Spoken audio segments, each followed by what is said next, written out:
Assalamu alaikum everyone. My name is Azhaar Ashraf and I'm a neuroscientist doing a PhD at King's College London. My project involves looking at the mechanisms that go on in our brain that determine whether we are going to undergo normal aging or pathological aging, which means, for example, getting dementia. So let me start by telling you a story.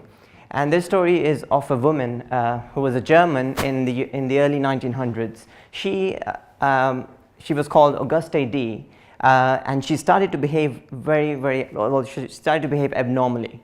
What she did was she was finding it very difficult to remember things. She was having difficulty doing simple tasks. She didn't have any initiative whatsoever to do anything, and she had trouble finding her words. She couldn't remember where she was when she woke up. She was disoriented. She didn't know whose house she was in, and so forth. And she was having trouble. She was having behavior problems, and also she had mood changes. So in comes Alzheimer's in the picture. He was a German neuropathologist, so he was a doctor. He looked at Auguste very closely, and once she died, he looked at her brain at post-mortem. And what he found was quite astonishing. He found that she had like these kind of abnormal misfolded proteins in her brain in the form of plaques and tangles, and these were related to shrinkage of her brain. So her brain was completely shrunk. As you can see in the healthy brain, you'll see like nice architecture, but there you can see a lot of holes in the brain, and you see like sections of the brain coming off. And so he diagnosed her as having this disease called Alzheimer's disease, which is kind of characterized by these plaques and tangles you see in the brain, and these would be associated with shrinkage of the brain and abnormalities in the functioning of that particular person. So this picture really puts Alzheimer's disease in perspective. So here you see William Otto. He was an American painter.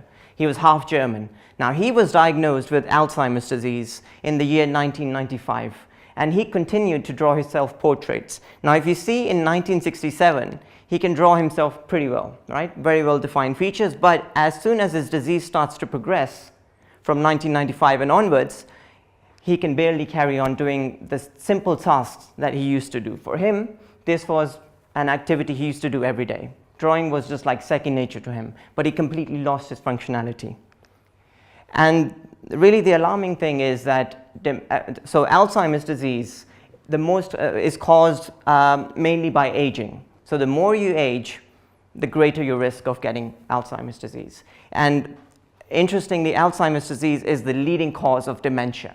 Now, a lot of people might think that Alzheimer's disease and dementia are the same thing. Dementia is an umbrella term that is used to describe a range of symptoms. So for example, you could say a disease like Parkinson's disease, Alzheimer's disease, Huntington's disease, many brain diseases could be classified as dementia, right? But Alzheimer's is only one kind of dementia.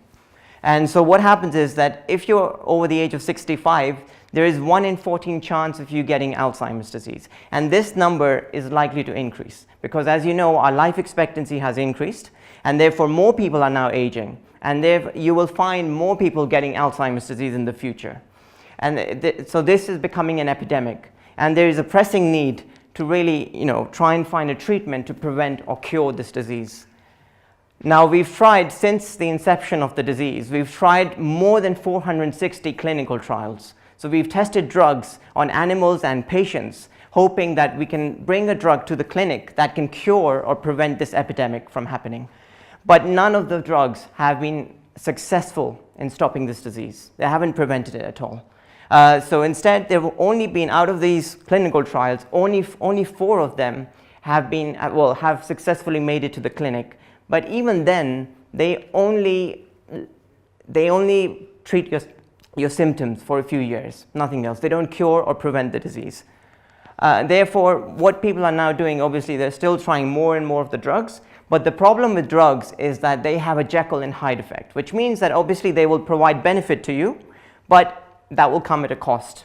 And the cost is side effects and the risks, right? So a lot of the times in the clinic, you'll see when you use drugs for a prolonged period of time, you might be able to cure one particular disease, but you end up getting a new disease, right? So if I can ask you, in the face of so many diseases that confront us, what is the first thing that we can do?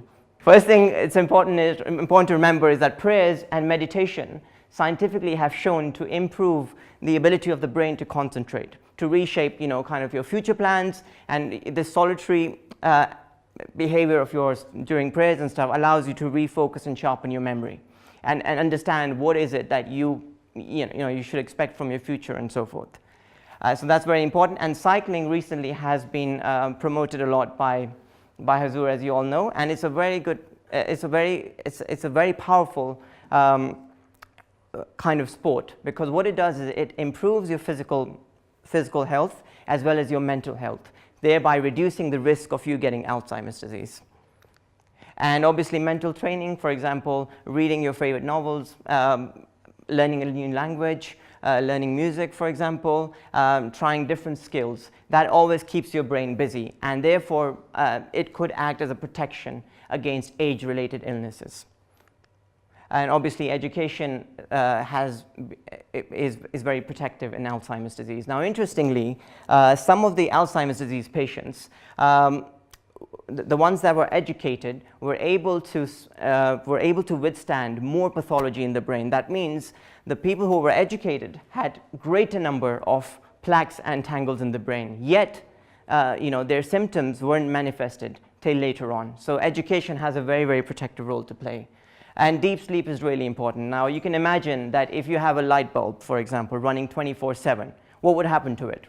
It will blow up or something, right? So what's the best thing? The thing is, when you're not using it, you might as well switch it off, right? So the brain is a very powerful, it's a powerful machinery, and you can think of it as like the cameras or the microscopes, the mega ones that are running all the time, like buzz, buzz, buzz, buzz, and you want the beeping to stop at some stage so that the machinery can reset itself and relax a bit, right? So that's why deep sleep is really important. And you might have heard of like some saying where they say, early to bed, early to rise, makes a man healthy, wealthy, and wise, right? So that saying really goes. It's very, very powerful. And obviously, I think, unfortunately, as a student myself and a lot of the students around, London is an expensive place, right? So you often go for shortcuts like fast food, these kind of things. But the problem is, whatever you put in is what you get out. And life is strange in the sense that when you do something, right, you can never escape. So if you're having fast food, right, over time, this will accumulate fatty tissue inside you or in the brain. And what that will do is that will promote pathological aging, which means abnormal aging. So you're more likely to get certain diseases. Now, first thing that comes to mind when you talk about fast food is obviously the heart, right? The heart is the one that is affected the most, usually, by eating lots of food that are high in fat and stuff. So the thing is, there is a kind of fat called cholesterol, and I guess everyone knows about cholesterol, right? What happens is cholesterol cushions your cells. It helps to make your membranes, and when you have surplus of that molecule inside you, what happens is that it starts to deposit and collect around your arteries. And arteries are like tubes that take the blood from the heart to all parts of the body. Now you can imagine if there is an impediment of the blood flow, what will happen is that cells won't get the oxygen, glucose, and the nutrients they need to have the energy to do things, right? And if you don't get that, then you'll get heart attacks, strokes, and other diseases like diabetes and so forth. And all of these are very closely linked to Alzheimer's disease. So this is a very, very important thing that you have to remember. So therefore, healthy food is always the best thing, because fruits contain antioxidants. So what that means is that over time, you build up these toxic molecules inside your body. And these antioxidants help to get rid of the toxic stuff. So they quench it. Right, so there was a very, very interesting study conducted in nuns. So these nuns were about 100 years old, right? And once they died, their brains were looked at. So a team of scientists and doctors looked at their brains at post-mortem. So when they looked at their brains at post-mortem, they found that these nuns had full-blown Alzheimer's-like pathology in the brain. But when they looked at their lives, they did not show any signs of cognitive deterioration.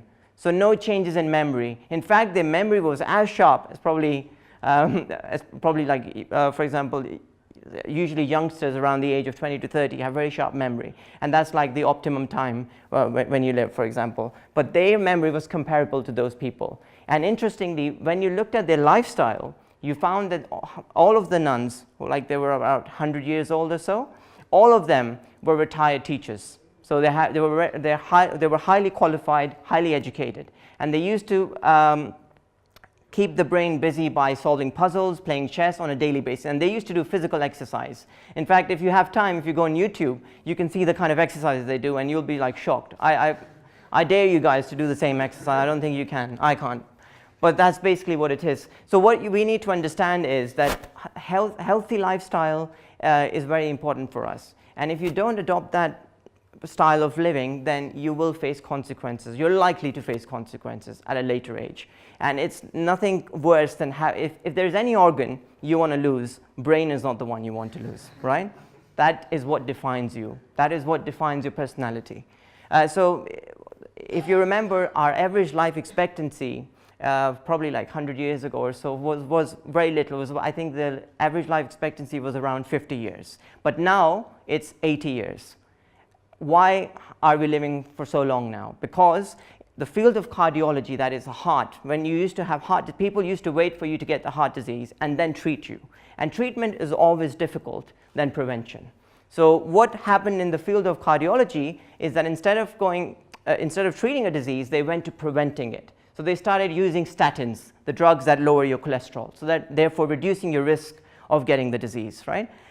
And pretty much what we need to do is we need to try and adopt a lifestyle in such a way that we can prevent these kind of diseases. So I'll just finish off with two quotes, favorite quotes of mine. One is, "To live is the rarest thing in the world. Most people just exist, and that is all." And Abraham Lincoln said it very well. He said, in the end, it's not the years in your life that count, it's the life in your years. So the final message is, just make sure you enjoy your life, cherish the moments you spend with yourself and with people, and because you never know what's going to happen in life. But don't worry about it. My professor used to say that you've got to die from something. So don't worry too much about it. Right? Thank you. Jazakallah.